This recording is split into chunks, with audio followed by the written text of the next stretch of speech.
10 najbardziej zakazanych technologii i uciszanie ich twórców. Miejsce 10. Aerowagon.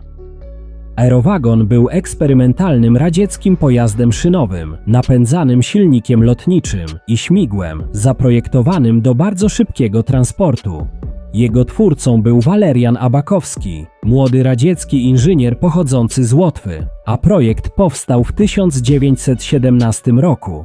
Konstrukcja przypominała lekki wagon kolejowy z dużym odkrytym śmigłem, zamontowanym z przodu. Napęd lotniczy pozwalał ominąć ograniczenia ówczesnych lokomotyw parowych pod względem przyspieszenia. Aerowagon miał przewozić ważnych urzędników państwowych i dokumenty między miastami Rosji Radzieckiej.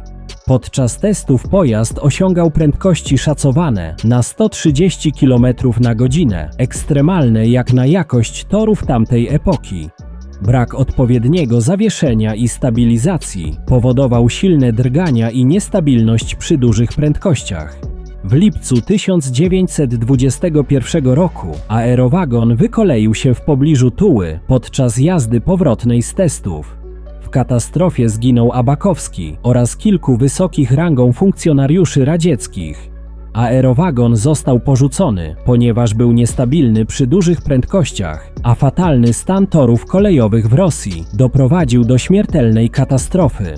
Według innej wersji wypadek miał być celowy, ponieważ pojazd zagrażał interesom kolei państwowej lub był związany z walką frakcji w młodym ZSRR. Aerowagon stał się symbolem przedwczesnej innowacji, która wyprzedziła infrastrukturę. Miejsce 9. Delackner HZ-1 Aerocycle. Delackner HZ-1 Aerocycle był amerykańskim eksperymentalnym jednoosobowym statkiem powietrznym, rozwijanym w połowie lat 50. XX wieku. Projekt realizowała firma Delackner Helicopters na zlecenie Armii Stanów Zjednoczonych w ramach poszukiwań taniego środka transportu dla piechoty. Prototyp wykonał pierwszy lot 22 listopada 1954 roku. HZ-1 miał stać się standardowym wyposażeniem zwiadowczym Armii Stanów Zjednoczonych. Założeniem było, że żołnierz po krótkim szkoleniu będzie w stanie samodzielnie obsługiwać pojazd. Aerocycle miał postać otwartej platformy, na której pilot stał bez kabiny ochronnej. Napęd zapewniały dwa współosiowe wirniki, umieszczone pod kratą ochronną, napędzane silnikiem benzynowym. Sterowanie odbywało się poprzez przechylanie ciała pilota, podobnie jak w nowoczesnych hoverboardach. Maszyna była projektowana do lotu na bardzo małej wysokości, z prędkością do około 70 km na godzinę. W praktyce Aerocycle okazał się niestabilny, podatny na podmuchy wiatru i ekstremalnie trudny w pilotażu. Podczas testów doszło do wielu poważnych wypadków, w tym co najmniej jednego śmiertelnego. W 1957 roku armia USA uznała projekt za zbyt niebezpieczny i niepraktyczny, kończąc program.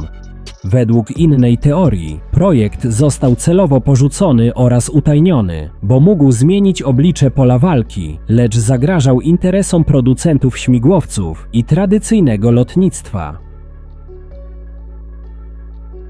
Miejsce 8. General Motors EV-1.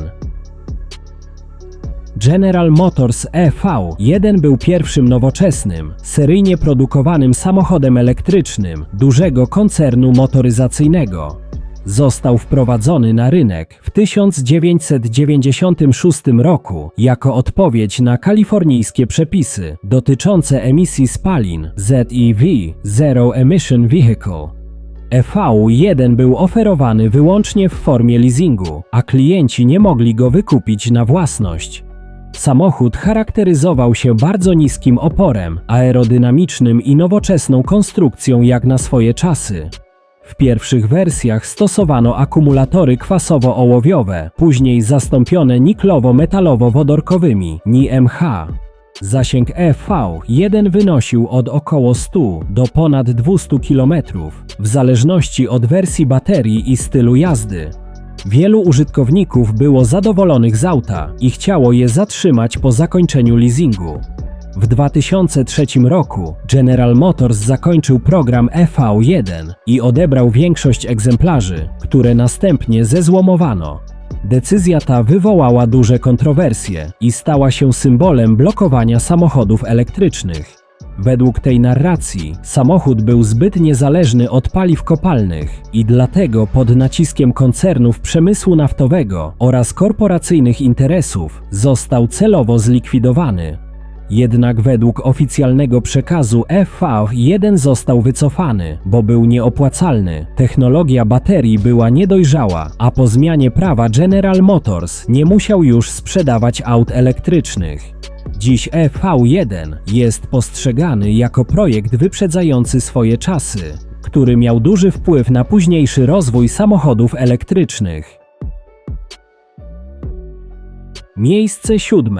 Chronowizor. Chronowizor to urządzenie do obserwacji przeszłych wydarzeń, którego istnienie opisał włoski benedyktyn, ojciec Pellegrino Ernetti w latach 50. XX wieku. Według Ernettiego urządzenie miało wychwytywać resztkowe fale elektromagnetyczne i dźwiękowe, które rzekomo nigdy nie zanikają, lecz unoszą się w czasie i przestrzeni. Chronowizor miał działać jak zaawansowany odbiornik i projektor, pozwalający widzieć i słyszeć wydarzenia z przeszłości, ale nie ingerować w nie. Ernetti twierdził, że był jednym z twórców urządzenia, a przy projekcie pracował zespół naukowców, w tym Enrico Fermi, laureat Nagrody Nobla, i Werner von Braun, naukowiec rakietowy, członek nazistowskiego SS. Jako przykład działania urządzenia podał, że widział m.in. ukrzyżowanie Jezusa, przemówienia Napoleona oraz przedstawienia w starożytnym Rzymie. Opublikowano jedną fotografię mającą przedstawiać Jezusa na krzyżu, lecz później wykazano jej uderzające podobieństwo do współczesnej rzeźby sakralnej. Ernetti przedstawił także tekst zaginionej tragedii Tiestes Eniusza. Nigdy nie ujawniono żadnych schematów, patentów ani działającego prototypu chronowizora. Po fazie eksperymentalnej, według Ernettiego, urządzenie miało zostać zdemontowane z obawy, że może on ujawnić wszystko, co wydarzyło się w przeszłości, w tym także tajemnice państwowe. Według niego instrument ten nadal istnieje i pozostaje głęboko ukryty w tajnym archiwum Watykanu. Watykan oficjalnie zaprzeczył, jakoby Kościół posiadał lub ukrywał takie urządzenie, a sam Ernetti później wycofał się z części swoich twierdzeń. Mnich na łożu śmierci w 1994 roku miał wyznać, że zarówno zdjęcie Chrystusa, jak i rękopis Tiestes były sfałszowane. Co ciekawe, zmarł 2 lata po tym, gdy temat wrócił w 1992 roku i stał się międzynarodowo znany, głównie po publikacjach książkowych i artykułach popularno-naukowych, które nagłośniły historię na nowo. Czy jest to jeden z przykładów uciszania twórców zakazanej technologii? Miejsce 6. Cloudbuster. Cloudbuster był urządzeniem opracowanym w latach 50. XX wieku przez austriacko-amerykańskiego psychoanalityka i badacza Wilhelma Reicha. Reich twierdził, że Cloudbuster potrafi wpływać na pogodę poprzez manipulację tzw. energią organową, którą uważał za wszechobecną energię życiową. Urządzenie składało się z metalowych rur połączonych kablami z wodą, rzeką, jeziorem lub morzem. W założeniu Cloudbuster miał mieć działanie podobne do piorunochronu, to jest skupiać hipotetyczną energię organu w jednym miejscu i kierować ją do zbiornika wypełnionego materiałem absorbującym, np. do zbiornika wodnego. Reich przeprowadził wiele eksperymentów z Cloudbusterem, nazywając badanie Cosmic Orgone Engineering. Cloudbuster był rzekomo używany do rozpraszania chmur, wywoływania deszczu lub poprawy pogody. Reich twierdził, że odnosił sukcesy, między innymi w walce z suszą w stanie Maine w 1953 roku. Stworzył także akumulatory organu, skrzynie z warstw metalu i materiałów organicznych. Twierdził, że przebywanie w akumulatorze organu wzmacnia odporność i leczy choroby, w tym nowotwory. Jego eksperymenty nie były jednak prowadzone zgodnie z metodologią naukową i nie zostały potwierdzone empirycznie. Amerykańska agencja FDA uznała teorię organu za pseudonaukę i zakazała dystrybucji urządzeń Reicha. Reich został skazany za złamanie zakazu sądowego, a część jego prac i urządzeń została zniszczona. Dziś Cloudbuster funkcjonuje jako symbol kontrowersyjnych, odrzuconych idei naukowych oraz inspiracja dla teorii spiskowych o kontrolowaniu pogody. Miejsce 5. Grawitoplan Grebiennikowa. Grawitoplan Grebiennikowa to pojazd antygrawitacyjny opisany przez rosyjskiego entomologa Wiktora Grebennikowa w latach 90. XX wieku. Grebiennikow twierdził, że skonstruował go na podstawie odkrytego przez siebie Cavity Structural Effect (CSE) efektu pustych struktur. Zjawisko to miało występować naturalnie w mikrostrukturach chitynowych pancerzy owadów, zwłaszcza chrząszczy syberyjskich. Według relacji autora odpowiednie ułożenie tych struktur pozwalało znosić grawitację bez silników i paliwa. Grawitoplan miał formę niewielkiej platformy, na której Grebennikow rzekomo stał podczas lotu. Twierdził, że urządzenie umożliwiało cichy lot na wysokości kilku metrów, a nawet szybkie przemieszczanie się nad terenem. Według nieoficjalnych podań, grawitoplan miał rozwijać prędkość do 25 km na minutę. Podczas lotów miał doświadczać zaburzeń percepcji, zaniku czasu i efektów optycznych. Grebennikow publikował rysunki i opisy, lecz nigdy nie zaprezentował działającego grawitoplanu publicznie. Niestety uczony, pomimo wydania książki na temat swoich odkryć pod tytułem „Mój świat”, nigdy nie podał do publicznej wiadomości technicznych detali związanych ze swoim urządzeniem. Obecnie nie istnieją żadne niezależne eksperymenty ani pomiary, które potwierdziłyby istnienie efektu CSE. Nie wiadomo także, dlaczego radzieckie służby nie zaadoptowały tej nowatorskiej technologii do celów militarnych. Niektórzy teoretycy podważają słuszność założeń Grebiennikowa. Uważają oni, że biologiczna antygrawitacja przeczy zasadom współczesnej fizyki, łamiąc ogólnie przyjętą teorię grawitacji.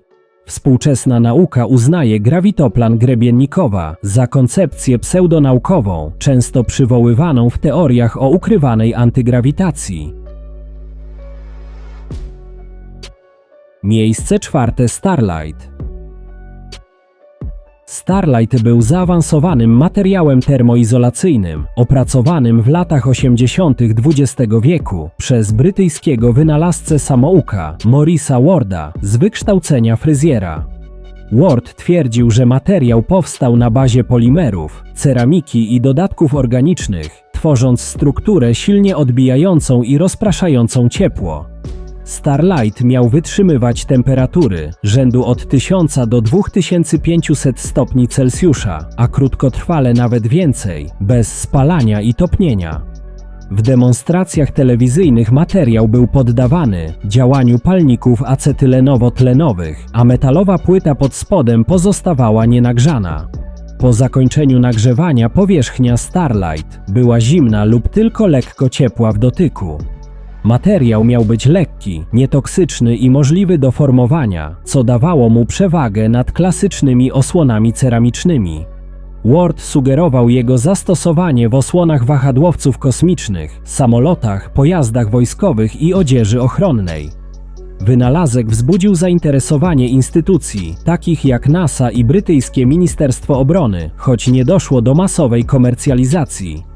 Do Morisa Warda ustawiła się kolejka chętnych, jednak kolejne spółki, które do niego przychodziły, odprawiał z kwitkiem. Żądał bowiem co najmniej 51% udziałów w firmach lub pakiecie własnościowym wynalazku. Pełna kontrola miała sprawić, że nikt mu go nie ukradnie, ani nie przeznaczy na inne, niż sobie Ward wymyślił cele. Morris Ward konsekwentnie odmawiał ujawnienia pełnej receptury, obawiając się kradzieży technologii i utraty kontroli. Tajemnica Starlightu została zabrana do grobu. Po jego śmierci w 2011 roku dokładny skład Starlight nie został oficjalnie odtworzony, co uczyniło go symbolem realnej, lecz utraconej technologii. Według jednej teorii materiał był zbyt przełomowy dla wojska i przemysłu, dlatego został celowo zamieciony pod dywan, a jego formuła miała zostać przejęta i utajniona. Miejsce trzecie: Williams X-Jet. Williams X-Jet był amerykańskim eksperymentalnym projektem pojazdu odrzutowego VTOL, pionowego startu i lądowania. Projekt rozwijała firma Williams International w latach 80. i 90. XX wieku. X-Jet wykorzystywał mały silnik odrzutowy o dużej mocy oraz system kierowania strumieniem spalin. Celem konstrukcji było stworzenie osobistego lub wojskowego pojazdu pionowego startu, bez śmigieł. Maszyna miała kształt ambony lub boksu, co wynikało z układu silnika, a nie z koncepcji antygrawitacyjnej. Mógł poruszać się w dowolnym kierunku, gwałtownie przyspieszać, zawisać w powietrzu i obracać się wokół własnej osi, utrzymywać się w powietrzu do 45 minut i osiągać prędkość do niemal 100 km na godzinę. Projekt był rozważany głównie do zastosowań wojskowych i specjalnych, np. szybkiego transportu. Największym problemem X-Jeta była stabilność lotu oraz ekstremalne zużycie paliwa. Hałas i temperatura strumienia spalin czyniły pojazd niepraktycznym w użyciu bojowym, rozpoznawczym i cywilnym. Głównym powodem odrzucenia przez US Army był mały udźwig, słabe osiągi i ogólnie brak pomysłu na jego wykorzystanie. Zwracano uwagę szczególnie na niewielkie rozmiary samego pojazdu i brak możliwości jego powiększenia z racji zastosowanego silnika o stosunkowo małym ciągu. Projekt nigdy nie wszedł do produkcji i został porzucony na etapie prototypów i testów koncepcyjnych. Dziś Williams X-Jet jest przykładem realnego, udanego eksperymentu VTOL, który nie znalazł zastosowania w wojsku. Miejsce drugie: Avro VZ-9 Avrocar. Avro VZ-9 Avrocar był tajnym kanadyjsko-amerykańskim projektem z lat 50., mającym stworzyć wojskowy pojazd VTOL o kształcie dysku. Projekt opracowała firma Avro Canada pod kierownictwem inżyniera Jacka Frosta przy finansowaniu US Air Force i Armii USA. Projekt powstał w 1958 roku. Projekt statku Avro VZ-9 Avrocar musiał być zgodny z wymogami Amerykanów. US Air Force potrzebowała samolotu, który byłby niewykrywalny przez radar i, jeśli było to konieczne, szybko podnosił się i rozwijał prędkość ponaddźwiękową. Avrocar miał wykorzystywać tzw. efekt Coandy, polegający na przyleganiu strumienia powietrza do powierzchni dysku. Napęd stanowiły 3 silniki turboodrzutowe Continental J69 zasilające centralny wentylator rozprowadzający powietrze. Maszyna była projektowana jako lekki pojazd bojowy, zdolny do lotu na niskiej wysokości nad polem walki. Zakładano prędkość do 480 km na godzinę i pułap kilku kilometrów, co nigdy nie zostało osiągnięte. W praktyce Avrocar cierpiał na poważne zjawisko hubcappingu, czyli niestabilnego kołysania w zawisie. Pojazd tracił stabilność po przekroczeniu wysokości około 1,5 metra, przez co nie mógł wejść w normalny lot. Dodatkowymi problemami były przegrzewanie, hałas, brak skutecznego sterowania i niska moc ciągu. W 1961 roku projekt został anulowany, ponieważ nie spełniał wymogów Armii USA. Propozycje zmian Frosta w projekcie nie zostały przyjęte, przez co przestał być wspierany finansowo przez Stany Zjednoczone. Projekt został utajniony, bo zbyt mocno przypominał obserwacje UFO i rzekomo ujawniał technologię, której wojsko nie chciało pokazać publicznie.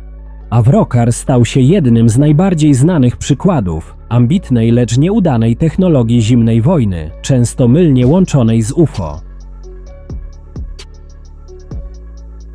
Miejsce pierwsze. Wieża Wardenclyffe. Wieża Wardenclyffe, znana również jako wieża Tesli, była projektem Nikoli Tesli z początku XX wieku, mającym służyć do bezprzewodowej transmisji energii i informacji. Została zbudowana w 1901 roku w Shoreham na Long Island w Stanach Zjednoczonych. Głównym inwestorem projektu był JP Morgan, który początkowo wspierał finansowo Teslę.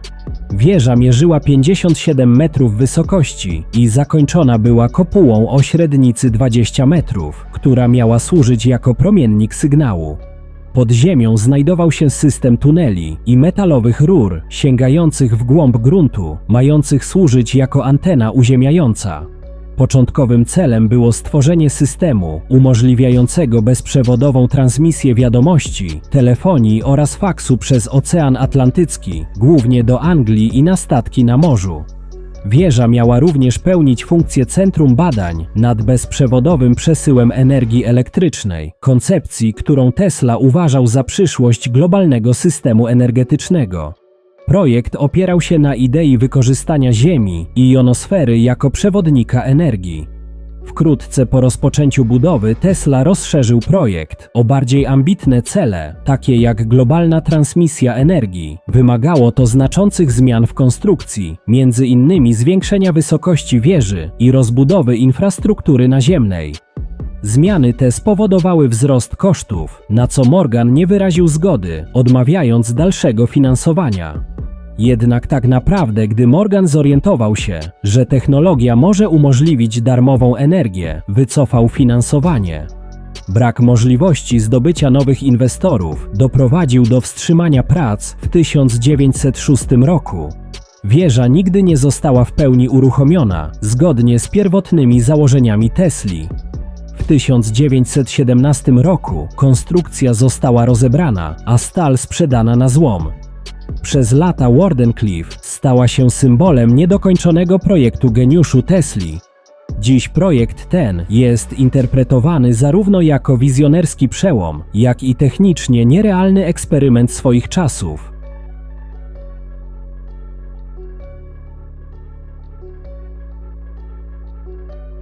Jeśli film Ci się spodobał, zostaw łapkę w górę i zasubskrybuj kanał.